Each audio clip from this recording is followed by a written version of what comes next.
Que Dios les bendiga en esta hermosa tarde, ¿verdad?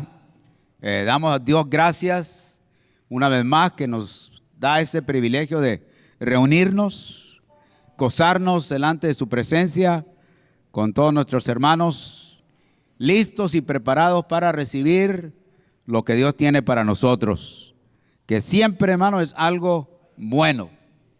Salmo 100 es el que vamos a estar leyendo para iniciar. Salmo 100.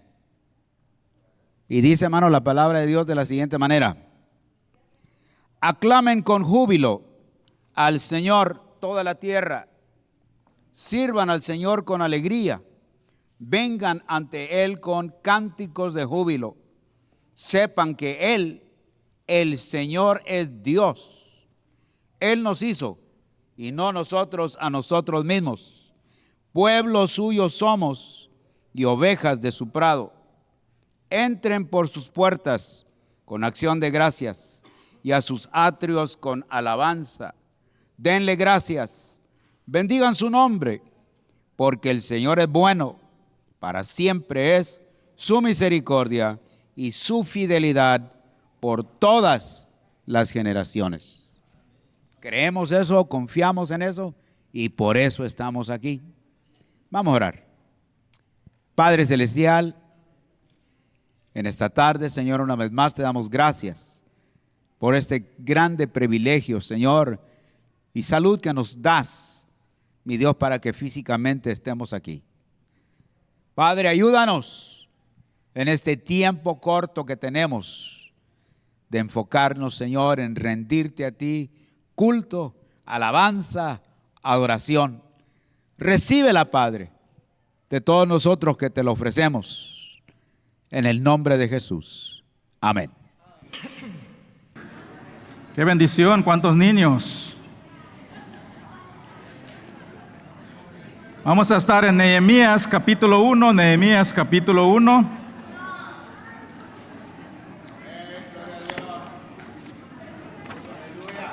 Solo estén al tanto de los anuncios, hermanos.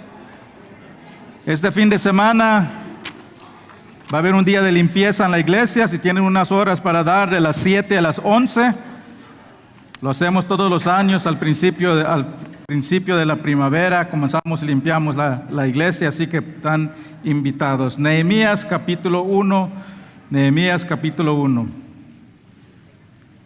Hoy comenzamos este nuevo estudio, hermanos, del libro de Nehemías. Vamos a estar aquí 3 meses estudiando este libro, versículo por versículo, capítulo por capítulo. Y es un libro muy especial, hermanos. Es un libro que promueve acción. Es un libro que inspira a obrar para Dios. Es un libro que nos enseña discernimiento, nos enseña cómo cuando somos fieles a la obra de Dios, Dios es fiel con nosotros. Es un libro que demuestra cómo el enemigo ataca y nos pone obstáculos cuando decidimos obrar y servir a Dios. Pero también nos demuestra cómo pararnos firme ante esos ataques y obstáculos. Es un libro de discernimiento, de reconstrucción, de restauración, de victoria. Son temas que aplican no solo en la reconstrucción de muros, sino que para nuestras vidas cada día. Porque nos enseña que, hermanos, en esta sociedad que estamos tan desesperante, solo pones la tele, ves las noticias y podemos ver que el mundo está decayendo, está en escombros y necesita ser restaurado. Y lo único que puede hacer esto es Dios a través de su Hijo Jesús. Hermanos, muchas veces nos preguntamos cuando se trata de la obra de Dios, al servicio de Dios, ¿qué diferencia voy a hacer yo, una persona? Yo no tengo mucho que ofrecer a Dios, yo no tengo muchas habilidades, soy seguro que alguien lo puede hacer mejor que yo.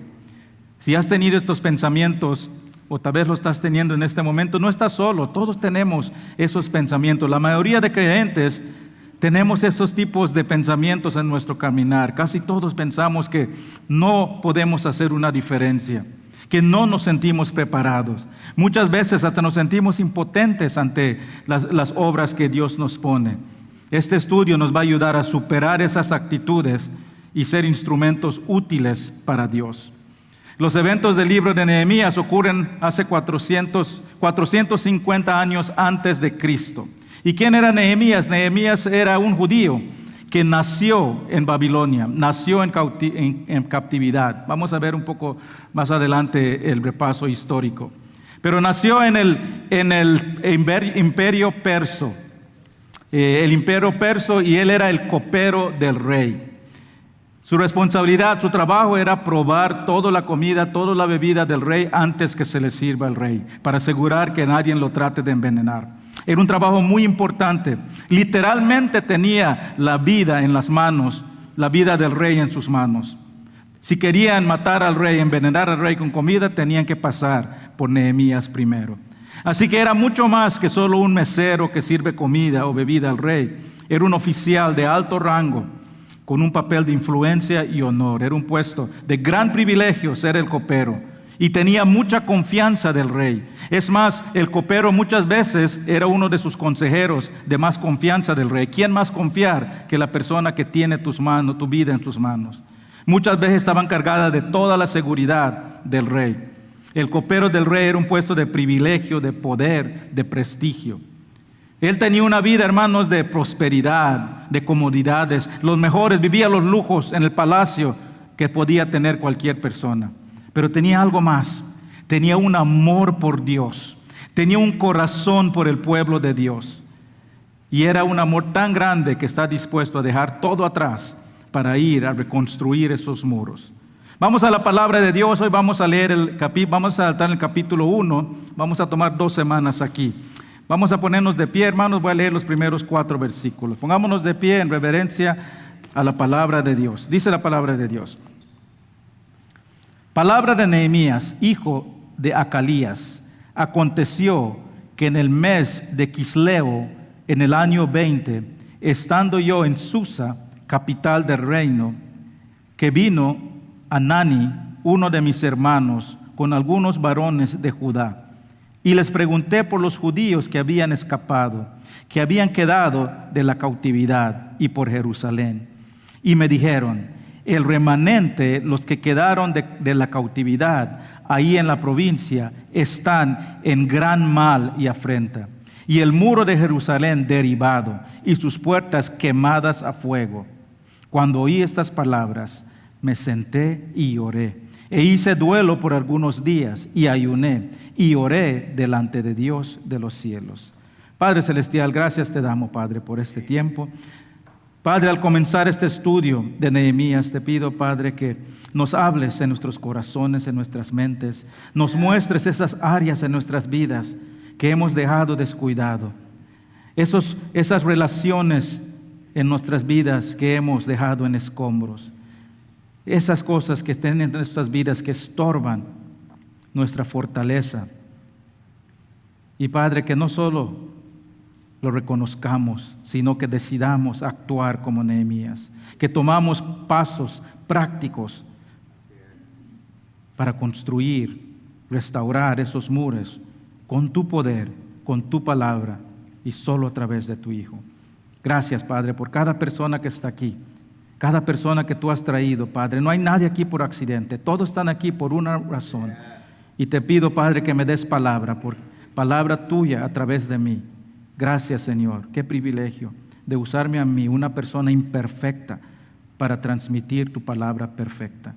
Gracias te damos en el nombre de Cristo Jesús. Amén. Amén. Amén. Pueden tomar asiento, hermanos.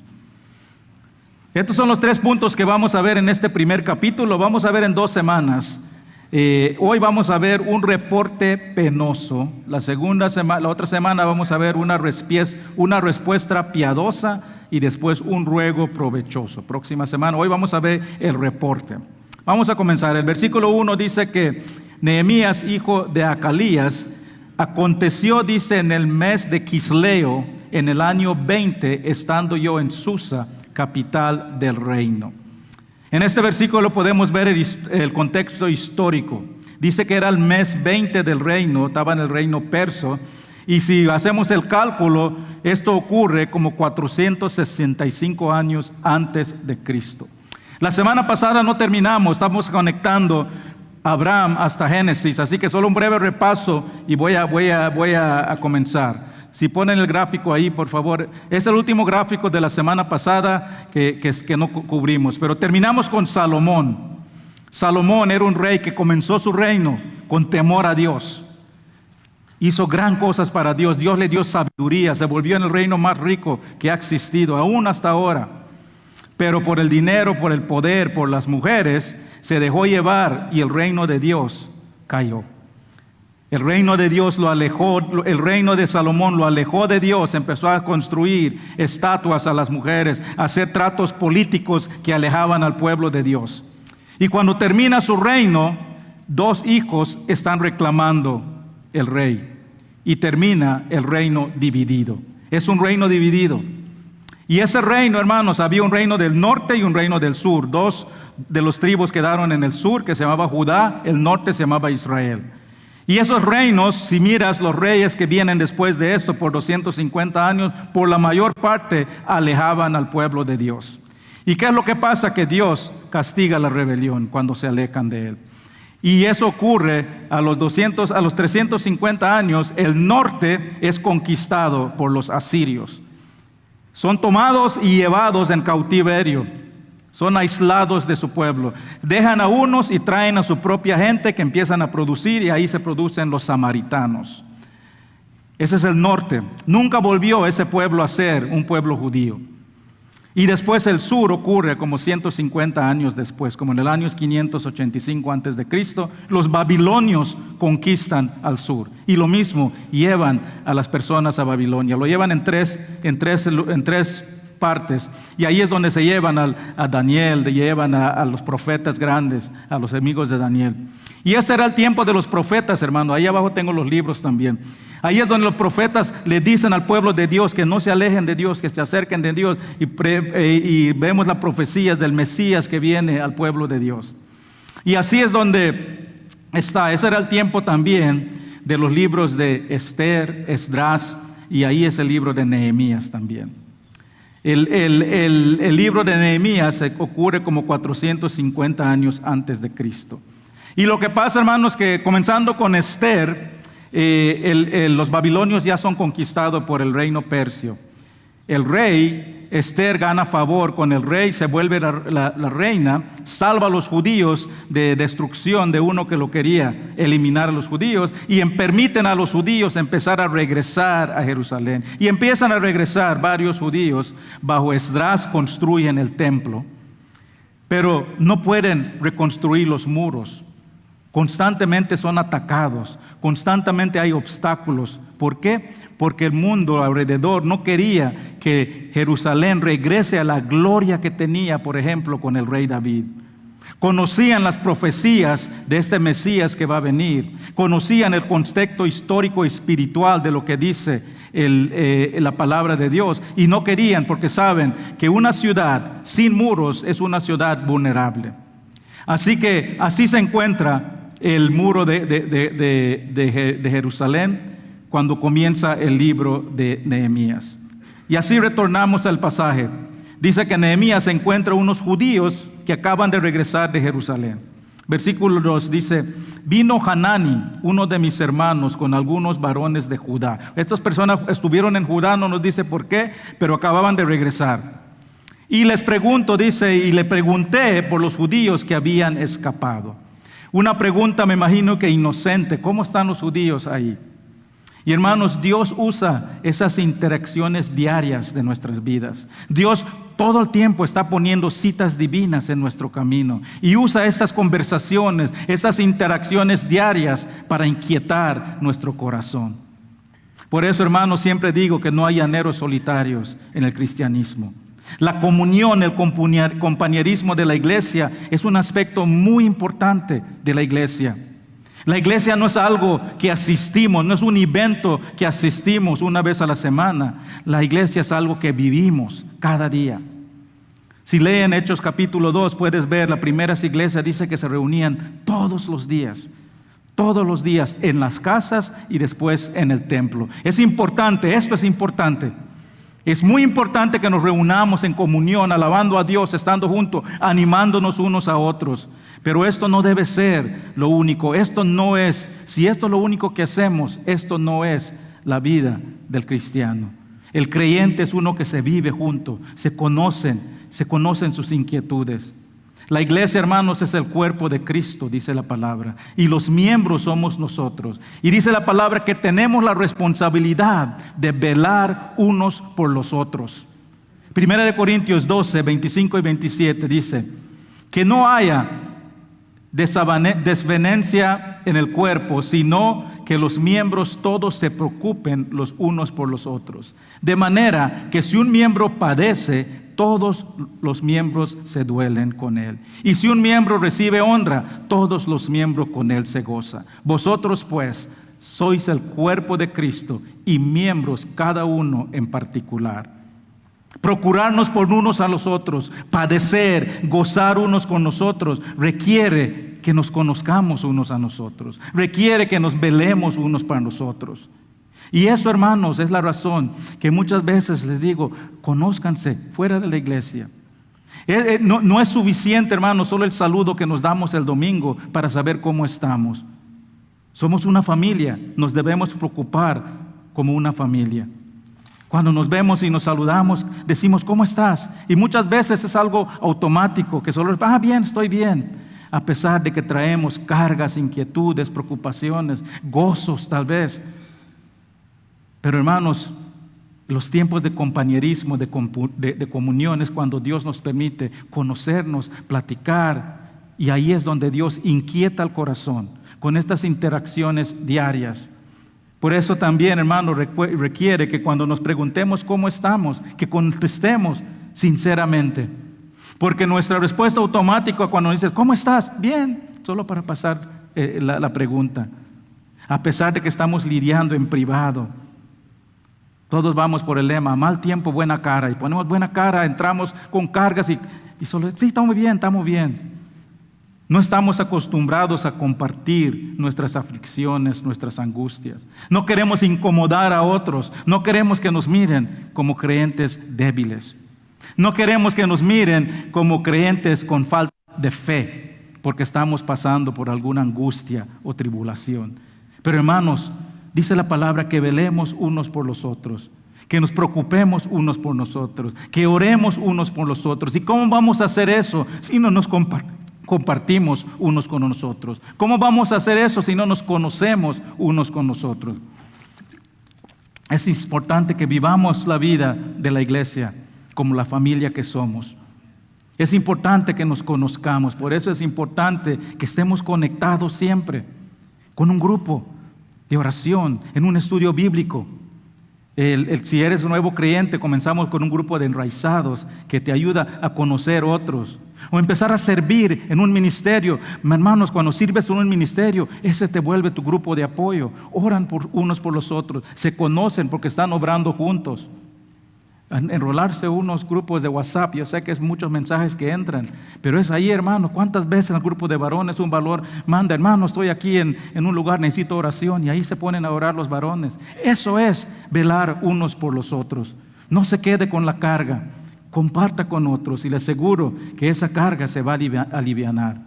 Eso fue lo que hicieron los varones que regresaron de Judá cuando Nehemías les pregunta acerca de Jerusalén. Versículo 3, y me dijeron, el remanente, los que quedaron de la cautividad ahí en la provincia, están en gran mal y afrenta, y el muro de Jerusalén derribado y sus puertas quemadas a fuego.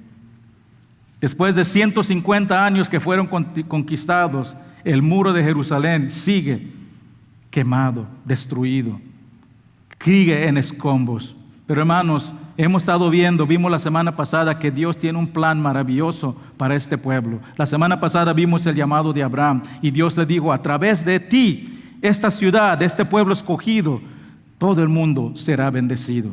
Dios tiene un plan maravilloso para ese plan del pueblo judío, de bendecir a todo el mundo. Dios iba a restaurar ese pueblo, aunque le había dado la espalda. Hermanos, Dios es un Dios de restauración. Nuestro Dios es un Dios de reconstrucción. Dios es un Dios que restaura y Él promete restaurar los corazones de aquellos que le han revelado. Él promete que si tú lo buscas, Él no te va a rechazar. Él promete que Él puede tomar una vida quebrada, destruida, en escombros y recuperarlo, restaurarlo, reconstruirlo. Nuestro Dios es un Dios que restaura lo viejo a lo nuevo. Nuestro Dios es un Dios que restaura y reconstruye. Todo reconstruye. Hermanos, lo demostró en mí. Yo estoy aquí porque Dios es un Dios de reconstrucción. Yo estoy aquí porque Dios restauró mi vida. Yo estoy aquí porque Dios tomó mi vida que estaba en escombros y lo restauró. Yo estoy aquí, hermanos, porque un día clamé a Dios. Cuando estaba en lo más bajo de mi vida, dije: Dios, sálvame. Y Dios fue fiel. Cuando mi matrimonio estaba en escombros, Dios lo restauró. No significa que soy perfecto, no significa que tengo el matrimonio perfecto, no significa que soy el esposo perfecto. Bueno, tal vez soy el esposo perfecto. No está mi esposa aquí, ¿verdad? Siempre fallo, hermanos.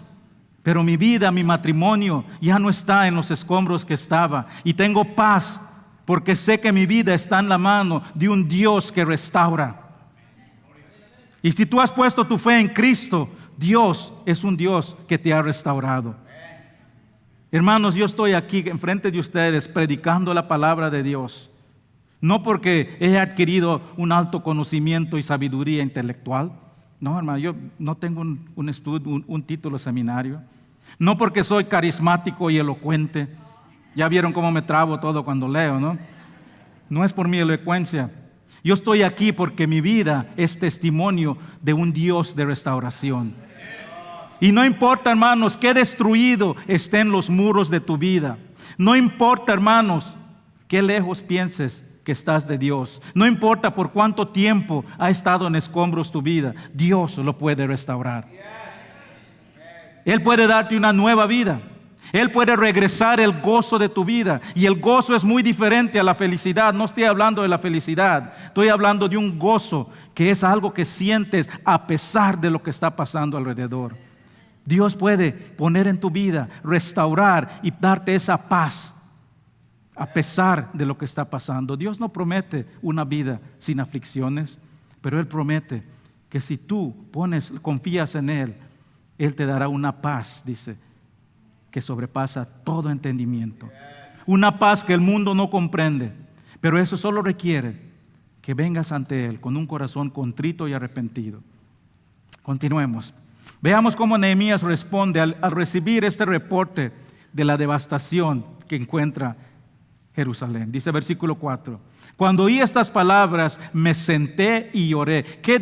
Imagínense, hermano, estaba tan fuerte esta palabra, tanto le impactó que se tuvo que sentar. Y lloré, dice, e hice duelo por algunos días, y ayuné y oré delante del Dios de los cielos. La próxima semana vamos a estudiar esta oración. Pero aquí lo que vemos es el corazón de Nehemías por un pueblo de Dios, por la tierra prometida.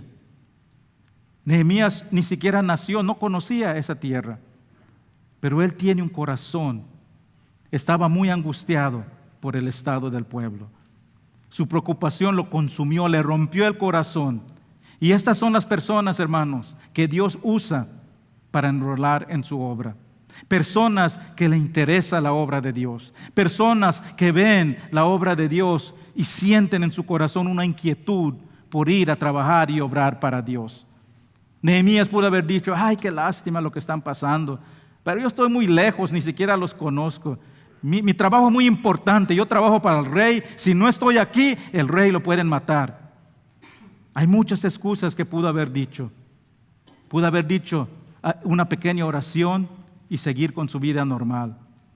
O pudo haber dicho: voy a orar que alguien llegue para ayudarles. O lo que hacemos muchas veces, hermanos, cuando escuchamos la inquietud de otra persona: voy a orar por ti. ¿Y qué es lo que pasa? Muchas veces nos olvidamos y nunca oramos. Hermanos, si tienes la inquietud de orar por alguien, ahí mismo, no digas voy a orar por ti. Toma la mano, el teléfono y ora por esa persona. Hermanos, esta iglesia Para mí sería un orgullo para un pastor es entrar a la iglesia y ver personas orando unos por los otros. Esa es la iglesia, esa es la oración. ¿Cómo estás? Fíjese que esto pasó esta semana. Oremos por ti, te tomas de la mano y oras por esa persona. La reacción de Nehemías fue más que solo una angustia temporal, fue más que solo una emoción. Muchas veces nos conmovimos, escuchamos lo que está pasando con otra persona, sentimos el dolor, recibimos un whatsappazo y nos dice, ayer recibimos uno, que un joven perdió su mamá en 2 accidentes hubieron en Apple Valley ayer, hermanos, donde murieron personas. Cada uno de esos son familias angustiadas. Y a veces lo escuchamos, nos preocupamos, pero es algo temporal. Nos ocupamos de nuestras obras diarias y nos olvidamos de eso. O tal vez escuchamos un sermón que nos conmueve. Un sermón que nos apasiona. Sí, voy a cambiar mi vida. Pero salimos de la iglesia y se va la motivación. Somos como la persona que dijo, ay, hoy me levanté con tantas ganas de hacer ejercicio, pero me acosté un ratito y se me fue, gracias a Dios. Hermanos, cuando Dios pone una inquietud en tu corazón, es una invitación para involucrarse en tu obra. Cuando sientes esa inquietud en tu corazón, Dios te está llamando. Dios tiene algo que tú hagas, no lo ignores. Actúa. Cuando Dios toca el corazón, nos está llamando para actuar. Y hay muchas maneras para responder. En la Biblia podemos ver, porque Dios siempre está llamando a las personas. Y en la Biblia vimos muchas maneras que las personas responden. Por ejemplo, podemos responder como Jonás cuando Dios lo llama a predicar al pueblo de Nínive. ¿Qué dice Jonás? Jonás 1, 2 y 3. Le dice a Dios, levántate y ve a Nínive, aquella gran ciudad, y pregona contra ella. Predica, le está diciendo, porque ha subido su maldad delante de mí. ¿Y qué hizo Jonás? Y Jonás se levantó para huir de la presencia de Jehová a Tarsis. Hermanos, Dios tiene una obra. Si Dios inquieta tu corazón es porque quieres que actúe. Pero muchas veces somos como Jonás. ¿Qué hacemos? Huimos, escapamos. No lo cumplimos porque estamos huyendo de la responsabilidad. Conocemos la responsabilidad, sentimos la necesidad. Dios nos habilita, nos equipa, nos da los dones. Vamos a ver eso en un par de semanas. Dios nos da los dones para cuando Él te llama, Él te equipa para que hagas esa obra. Pero muchas veces huimos de esa responsabilidad. Otra manera que respondemos, Moisés es llamado por Dios. Cuando Dios quiere que libere a su pueblo de Egipto, se le aparece en un arbusto quemándose, pero no se está consumiendo. Y llama a Moisés, y mire cómo responde Moisés. Éxodo 3, del 3:10 al 11 y el 4:11. Dice, ven, por tanto ahora, te enviaré a Faraón para que saquéis de Egipto a mi pueblo. Dios llamando a Moisés, los hijos de Israel. Entonces Moisés respondió a Dios, ¿quién soy yo para que vaya al Faraón y saque a Egipto de los hijos de Israel? Vimos la semana pasada, hermanos, que Moisés era la persona más preparada porque creció en el palacio, conocía cómo se maneja el palacio, la corte del rey, conocía y sabía cómo manejar ovejas. Era la persona perfecta, pero siempre dice, ¿quién soy yo? ¿Cuántas veces decimos eso? ¿Qué diferencia puedo hacer yo? Y después en el capítulo 4 dice, entonces Moisés dijo a Jehová, ay Señor, nunca he sido un hombre fácil de palabra, ni antes ni desde que tú hablas a tu siervo, porque soy tardo en el habla y torpe de lengua. Hermano, no saben cuántas veces yo he tratado de escuchar, hice esa excusa para no tomar el llamado de predicar. Porque sí lo soy, hermano. Sí, yo soy tardo del habla y torpe de la lengua. Por lo menos 3 veces me confundo cuando estoy predicando. Ay, mi esposa me lo tiene enumerado cuando vamos a la casa. Como Moisés, muchas veces subestimamos nuestro valor ante Dios. Yo no soy bueno para nada. Tienes razón. En tu propio poder no puedes hacer nada, pero con el poder de Dios sí puedes. Bajo el poder del Espíritu, con los dones que Él te ha dado. Mi hermanos, no sabes cuántas veces yo he escuchado personas que van en misiones, regresan y dicen, yo no sé cómo hice eso. Yo tenía miedo de hablar con otros de Cristo, no hablo con nadie, pero cuando estuve ahí, no sé de dónde me salieron las palabras. ¿De dónde? Porque decidiste y obedeciste obrar para Dios y Él te empoderó con el Espíritu Santo. Si tú eres creyente, Dios tiene una obra preparado para ti, seleccionado para ti. Y Él te ha preparado, te ha equipado, te ha dado dones espirituales para cumplir esa obra. No seas como Jonás, no huyas a tu obra. No seas como Moisés, no pongas excusas. Debemos de hacer como Isaías. En vez de escapar, en vez de subestimar, en vez de poner excusas, debemos de responder como lo hizo Isaías. Isaías 6:8. Después oí la voz del Señor que decía: ¿a quién enviaré? ¿A quién iré por nosotros? Entonces respondí yo: heme aquí, envíame a mí. Eso es lo que espera Dios de sus seguidores. Cuando Dios ponga una carga en tu corazón, no lo pienses 2 veces. Pídele que te revele el camino y pídele que abra esas puertas para actuar. Y recuerda, el momento que tú decidas decir: heme aquí, envíame a mí, en ese momento Satanás hará todo lo posible para enfriar esa pasión en tu corazón. Eso lo vamos a ver en este estudio de Nehemías, los enemigos que vienen a atacar tan pronto comienza la obra del Señor. Así que no te demores, responde en ese momento antes de que el enemigo venga a enfriar esa inquietud que Dios pone en tu corazón. ¿Y cómo lo haces? Ponte objetivos concretos para lograr eso. Es una cosa decir: sí, yo quiero hablar con alguien acerca de Cristo, pero ponte pasos prácticos para hacer lo que Dios te está pidiendo. Si Dios te inquieta tu corazón para compartir a Jesús con un vecino, con un amigo, toma un paso concreto, invítales a tomar un café, a cenar a tu casa. Si sientes el deseo de servir en un ministerio, que hermanos, en este estudio vamos a sentir estoy seguro que Dios le va a llamar. ¿Por qué no estoy obrando para Dios? Si sientes eso, toma pasos concretos. Por ejemplo, si quieres servir en la área de los niños, toma las clases. Hay clases que tomar. Esta iglesia, hermanos, seguimos las leyes y es muy peligroso si no lo seguimos, porque podemos perder toda la iglesia por una acusación. Así que se requiere que todos los maestros tomen una clase y sean certificados. Pero eso no es nada, y toman las huellas digitales. Si quieres servir, toma los pasos concretos para hacerlo. No te quedes con la inquietud, actúa ya. Dios tiene un plan maravilloso para ti. Si tú eres un creyente, la palabra afirma que desde antemano, dice, desde antes Él preparó una obra solo para ti. Pero primero, si lees ese versículo, dice que primero tuviste que ser salvo por la gracia de Dios. Después ya tiene una obra solo para ti. Él usa las circunstancias de tu vida diarias para invitarte. Esas interacciones como tuvo Nehemías, solo preguntarle cómo estás, para inquietar tu corazón. Y hermanos, cuando Él inquieta tu corazón, actúas. Hay acción. Eso demuestra que está obrando la palabra de Dios. A propósito, este estudio lo tomaron los varones de los viernes en la noche el mes pasado. Y no se dieron cuenta, ya empezaron a construir, a arreglar el parqueo. Dios les inquietó su corazón. En ese tiempo, en ese estudio, los varones, ellos mismos recaudaron los fondos y se pusieron a trabajar, oraron. Hermano, eso es lo que hacemos. Muchas veces, hermano, estaba bromeando con mi esposa. Todos sabemos que el parqueo necesita ser arreglado, todos lo sabemos. Hicieron la cotización, $45,000 para quitar todo y ponerlo otra vez. Y luego ya no podemos hacer nada. Pero como dice mi esposa, nosotros los latinos siempre buscamos la manera de hacer las cosas, ¿no? Así que se fue en YouTube, un hermano encontró las cosas, los materiales ahí, se fue a Home Depot y ayer ya estaban ahí arreglando, los varones aportaron.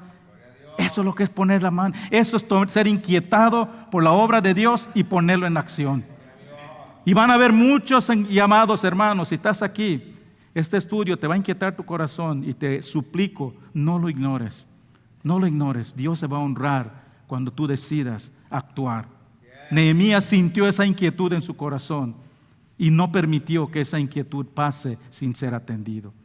¿Qué hizo él, hermanos? Él discernió la voluntad de Dios. Discernió que Dios le estaba llamando para actuar. Y si estás teniendo dificultad comprendiendo, discerniendo la voluntad de Dios, ora a Dios. Ora por sabiduría, ora por comprensión espiritual para conocer la voluntad de Dios. ¿Qué tiene Dios para tu vida? Colosenses 1, 9 y 10 dice: no hemos cesado de orar por vosotros y de rogar que seas llenos del conocimiento de su voluntad en toda sabiduría y comprensión espiritual, para que entendáis cómo es digno del Señor, agradándole en todo, dando fruto en toda buena obra y creciendo en el conocimiento del Señor. ¿Cómo puedes conocer la voluntad de Dios? Acercándote a Dios. Acércate a Él. Él te va a hablar. Él no esconde su voluntad. Él no esconde lo que Él tiene para ti. Él te da la sabiduría y la comprensión espiritual. Escudriña su palabra. Cuando abres la palabra de Dios, Él te habla.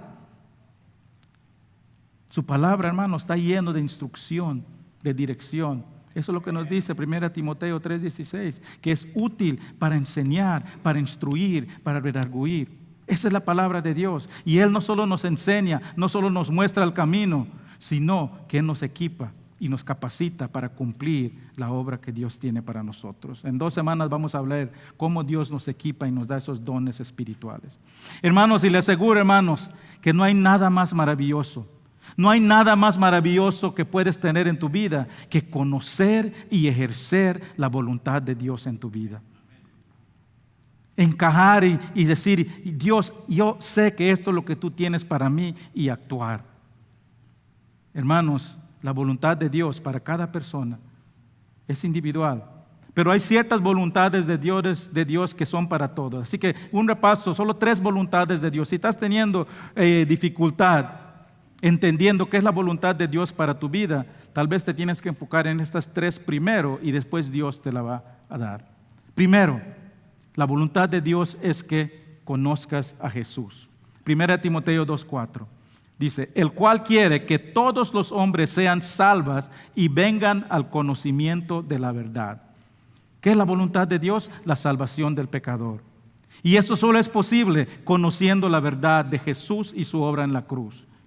Solo es posible reconociendo que Jesús vino al mundo a morir por tus pecados y resucitó al tercer día. Y entregarle tu vida y decir: Señor, yo sé que soy pecador. Yo sé que mi vida está en escombro, yo sé que me he alejado de ti, pero yo confío en tu Hijo Jesús y le entrego mi vida y creo que Él murió por mis pecados. Esa es la voluntad de Dios de todo. Y si tú no has hecho eso, si tú no has obedecido a Dios en eso, estás desobedeciendo a Dios. Estás yendo en contra de la voluntad de Dios. Todo el que conoce en Dios, todo el que no conoce a Dios, el que le ha dado la espalda, desobedece la voluntad de Dios. Para el creyente, y el creyente tampoco puede decir: yo ya conocí a Cristo, ya conocí a Dios, ya puedo marcar ese cumplido, ya no tengo que hacer nada más. No, hermano. Conocer a Dios tiene 2 aspectos. Primero lo conoces para la salvación, pero después lo tienes que conocer para el crecimiento. El conocer a Jesús salva al pecador. El conocer a Jesús también es un proceso diario del creyente. Él desea que los conozcamos cada día. ¿Cómo lo conocemos? Estudiando su palabra. Estudiando la palabra de Dios. Este libro apunta a Jesús, nos enseña quién es Jesús, nos revela quién es Él. No solo leer la Biblia, sino que estudiarlo, conocerlo y crecer. Eso era lo que impulsaba a Pablo cada día de su vida. Perseguir la voluntad de Dios y conocer a Jesús más y más. Imagínense, hermanos, Pablo, un creyente que podíamos decir creyente ejemplar. Y mira qué dice Filipenses 3:8. Y ciertamente, y eso escribe Filipenses años después que es un creyente.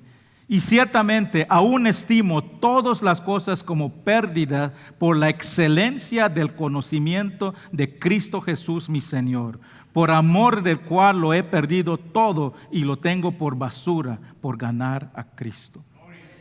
Conocer a Cristo, hermanos, es la voluntad de Dios para el pecador. Pero si tú eres un creyente, conocer a Cristo debe ser tu objetivo diario. Crecer más, conocer más como Cristo.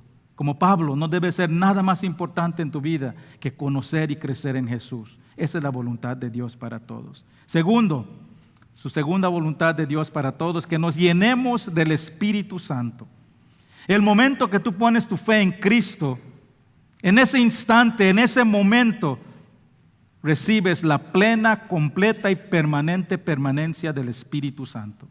En ese momento dice la palabra que eres sellado por el Espíritu Santo. Eres sellado con la autoridad del Espíritu Santo. Pero la voluntad de Dios no solo es que tengas el Espíritu Santo, eso ya lo tenemos, sino que nos mantengamos llenos del Espíritu Santo. Efesios 5, 17, 18. Por tanto, no seáis insensatos, sino entendidos de cuál sea la voluntad de Dios. ¿Cuál es? No os embraguéis con vino, en la cual hay disolución. Antes bien, sed llenos del Espíritu Santo. Este es un mandato de Dios. Sed llenos del Espíritu Santo. Literalmente, llenos hasta el tope. La imagen aquí es un vaso que está rebalsando. ¿Y qué pasa cuando un vaso está rebalsando? Por todos lados está cayendo. Tú miras un vaso rebalsando, tú sabes que está lleno. Eso significa ser lleno del Espíritu Santo. Que otros te miran y digan, ese tiene el Espíritu de Dios. Está rebalsando. Su vida demuestra que tiene el Espíritu de Dios. Su vida es un testimonio de que está viviendo, caminando en el Espíritu y no en la carne. Y eso es lo que significa este versículo. Este versículo en realidad no está hablando de tomar del alcohol, sino se trata de acerca de qué es lo que permitimos que controle nuestra vida. Y usa el alcohol porque no embraguez, porque con una persona embriagada es evidente, ¿no? Cambia su carácter, cambia su conducta, cambia sus conversaciones, hasta la manera que camina cambia, se mira que está yendo. Y así es cuando estamos llenos del Espíritu Santo. Cambia nuestro carácter, cambia nuestra conversación y cambia nuestro caminar. Es evidente estar llenos del Espíritu Santo. El Espíritu Santo, hermanos, es la fuente del poder del creyente. No podemos caminar con Dios si no tenemos esa fuente del poder. Esa fuente del poder es lo que tenemos todos, pero muchas veces lo suprimimos. Muchas veces no estamos conectados a la fuente. Y hermanos, Satanás sabe que esa es la fuente y siempre va a tratar de cortar esa fuente. Va a tratar de pararte de estudiar la Biblia, de venir a la iglesia, de reunirte y asistir a estudios bíblicos. Porque Él sabe, si Él corta tu fuente, Él corta tu poder. Y no es que no tienes el Espíritu Santo, sino que no puedes actuar y caminar y estar llenos del Espíritu Santo. La manera de caminar y vivir para Dios y cumplir su voluntad es siempre estar conectado a la fuente de tu poder. Y la tercera voluntad de Dios para todos es que seamos santificados. 1 Tesalonicenses 4:3. Porque esta es la voluntad de Dios, vuestra santificación. La palabra significa santificación, apartado. Apartado. El momento que tú pones tu fe en Cristo, Dios te toma y dice, este ya no es del mundo, este pertenece a mí. Lo aparto para mí. Y hermanos, vivir una vida santificado es demostrar que ya no estamos viviendo así, sino que estamos viviendo bajo el poder del Espíritu Santo. Posicionalmente, todo creyente es un santo. Cuando Pablo escribe sus cartas, se refiere a los santos de tal iglesia. Si tú eres creyente, tú eres santo. Tú has sido apartado. Tú ya no perteneces al mundo. Es un proceso, pero pasa en un instante, te aparta. La santificación es el proceso de estar moldeado a la imagen de Jesús. Es el proceso de dar evidencia de que somos diferentes, de que ya no somos iguales a lo que éramos. Es el proceso de vivir en obediencia a Dios cada día. Juan 17, 16 y 17. Jesús aquí está orando en el jardín, ya lo van a arrestar, y está orando por sus seguidores. Y eso es lo que les dice. Ellos no son del mundo, como tampoco yo soy del mundo. Santifícalos en tu verdad. Tu palabra es verdad. Como tú me enviaste al mundo, así yo los he enviado al mundo. ¿Por qué somos santificados? Para enviarnos al mundo, para ser diferente al mundo. Ese es el proceso, hermanos. La santificación es el proceso de desarrollar esa relación personal, íntima y continua con Jesús. Es el proceso de ser apartados, equipados para cumplir el propósito de Dios. Es el proceso de vivir una vida que honra y agrada a Dios. Es el proceso de conocer a Jesús más y más cada día. Es así como lo demostramos, que somos llenos del Espíritu, que hemos conocido a Cristo y que somos santificados. Reconocer y cumplir la voluntad de Dios no es fácil, hermanos. No es fácil. Vamos a ver todo lo que pasa en Nehemías cuando reconoce la voluntad de Dios. Pero vamos a ver que Nehemías se prepara. Nehemías no lo toma a la ligera. Lo natural es querer hacer lo que nosotros queremos hacer, nuestros planes, nuestros deseos. Cumplir la voluntad de Dios requiere estar dispuestos a sacrificar nuestros deseos, estar dispuestos a salir de nuestra zona de confort como Nehemías. Hermano, Nehemías tenía una vida privilegiada. Él vivía en el palacio. En ese reino, el reino más grande, el reino más prominente del mundo antiguo, él tenía todas las comunidades. Imagínense que él todos los días, él probaba el vino del rey y comía comida del rey. Comía como rey. Comía como rey. Pero él estaba dispuesto, cuando le incomodó Dios su corazón, a dejar todo eso atrás. Lo mismo que vimos con Abraham la semana pasada. Tenía todo y dejó todo atrás por seguir a Dios. Nehemías puso a Dios en el centro de su voluntad, sin aferrarse a su lugar de privilegio. ¿Estás dispuesto a seguir el ejemplo de Nehemías? Dios sabe cómo llamar nuestra atención, hermanos. Dios sabe cómo inquietar nuestro corazón. Y Dios no desperdicia un momento, lo hace para que actuemos. Cuando Él conmueve tus sentimientos, cuando Él ponga una inquietud en tu corazón, no lo ignores, no lo dudes, no esperes que pase esa inquietud. Ve con Él, síguelo, ponte a su disposición y hace lo que Él te pide, que te está pidiendo para hacer. Él tiene un plan maravilloso para tu vida y no hay nada más mejor que ser parte de ese plan. Dios es un Dios de restauración. Van a escuchar esto todas las semanas. Dios es un Dios de restauración. Así, hermanos, que al concluir este mensaje, le voy a pedir al grupo de alabanza que suba. Les voy a pedir que, si estás aquí, lo mencioné del principio, para que todo esto comience, para poder trabajar para la obra de Dios, para ser empoderado, primero tienes que conocer a Cristo. Si estás aquí y nunca has entregado tu vida a Jesús, ese es el primer paso que tienes que tomar. Toda jornada comienza con un paso. Así que si eres tú, quisiera hacer una oración por ti, voy a estar enfrente, pasa adelante, yo voy a estar aquí. Este paso que vas a tomar no tiene nada mágico, no tiene ningún poder especial. Lo único que estás haciendo es declarando a Jesús como tu Salvador.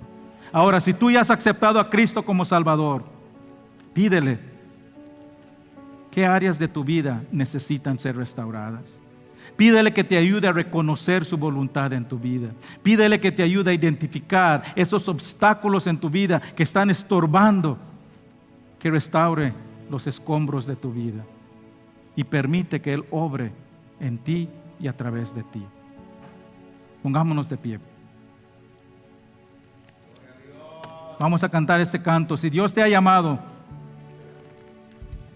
yo estoy enfrente, venga, pase adelante, puede hablar. Si Dios te ha hablado por primera vez, quisiera explicarte qué decisión puedes tomar. Si necesitas solo oración, aquí está el pastor David, aquí voy a estar yo también. O si simplemente quieres venir a rodearte ante Dios, poner en tu corazón ante Él. Hermanos, si tú eres un creyente, tú puedes tener esa relación directa con Dios. Entrégale eso, dice la palabra, que entrégale tus cargas, tus frustraciones y Él te dará descanso. El altar está abierto. Vamos a cantar este canto.